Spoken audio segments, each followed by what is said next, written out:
ఈరోజు తిన్మార్ మల్లన్న గారు ఇచ్చినటువంటి పిలుపు ఏదైతే ఉందో తెలంగాణ రాష్ట్ర వ్యాప్తంగా బీసీలకు జరుగుతున్నటువంటి అన్యాయం పైన, జరుగుతున్నటువంటి ఇబ్బందులపైన మనం ఈరోజు నిరసన కార్యక్రమాన్ని ప్లస్ బంద్ కార్యక్రమాన్ని నిర్వహించడం జరుగుతుంది. అదేవిధంగా అందులో భాగంగానే ఈరోజు బెల్లంపల్లి నియోజకవర్గం జిల్లా పట్టణ కేంద్రంలో బెల్లంపల్లి పట్టణ కేంద్రంలో రామటంకి శ్రీనివాస్ అధ్యక్షతన ఈరోజు ఏర్పాటు చేసినట్టు ఈ సందర్భంగా బెల్లంపల్లి నియోజకవర్గ ప్రజలకు, అలాగే మంచిర్యాల జిల్లా వ్యాప్తంగా ఉన్నటువంటి బీసీ మేధావులకు, అలాగే వివిధ బీసీ సంఘాల నాయకులు, వివిధ పార్టీ నాయకులకు కూడా మేము ఈ సందర్భంగా తెలియజేస్తున్న విషయం ఒకటే. ఈరోజు బీసీలకు రావాల్సినటువంటి 42% రిజర్వేషన్ని అడ్డుకుంటూ కపట ప్రేమను ప్రదర్శిస్తూ అనేక రకమైన ఇబ్బందులను గురి చేస్తూ ఉన్నారు. కాబట్టి ఇప్పటికైనా మీ కపట నాటకాలను పనిచేసి తెలంగాణ రాజ్యాధికార పార్టీతో కలిసి పనిచేసి మీరు ఈ బీసీ ఉద్యమాన్ని కీలకంగా ముందుకు తీసుకెళ్లాలని పిలుపునిస్తూ ఉన్నాం. లేదంటే ఈ కపట ప్రేమతోటి, ఈ కపట వేషాలతోటి మీరు బీసీలను మభ్యపెట్టి బీసీలను ద్రోహం చేసే దిశగా మీరు పనిచేసినట్లయితే మిమ్మల్ని ఉపేక్షించేది లేదు.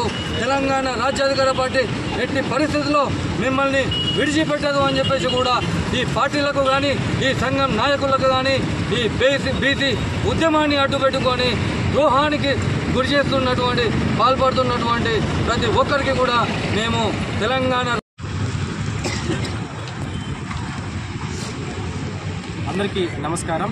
ఏదైతే ఈరోజు తెలంగాణ రాష్ట్ర వ్యాప్తంగా బీసీ 42% రిజర్వేషన్ అమలు చేయాలనే ఉద్దేశంతో తెలంగాణ రాజ్యాధికార పార్టీ అధినేత తిన్మార్ మల్లన్న పిలుపు మేరకు మంచిర్యాల జిల్లా బెల్లంపల్లి నియోజకవర్గంలోని మన ఏదైతే అంబేద్కర్ చౌరస్తాలో మరియు బెల్లంపల్లి కేంద్రంలో ఉన్నటువంటి 7 మండలాలలో మరి దిష్టిబొమ్మ దహనం చేస్తూ నిరసన కార్యక్రమాలు చేయడం జరిగింది.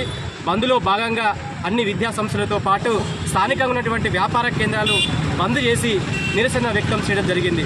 ఏదైతే కేంద్ర రాష్ట్ర ప్రభుత్వాలు మనకు ఇచ్చేటువంటి రిజర్వేషన్లు 42%తో పాటు ఎస్సీ ఎస్టీ మైనార్టీల హక్కుల కోసం ప్రభుత్వం ఏదైతే మనకు అమలు చేస్తానని హామీలు ఇచ్చావో అవి అమలు చేయాలని ఈరోజు తెలంగాణ రాష్ట్ర వ్యాప్తంగా టీఆర్పీ పార్టీ మరి నేతల ఆధ్వర్యంలో అయితే ఆందోళన కార్యక్రమం నిర్వహిస్తూ ఉన్నాం.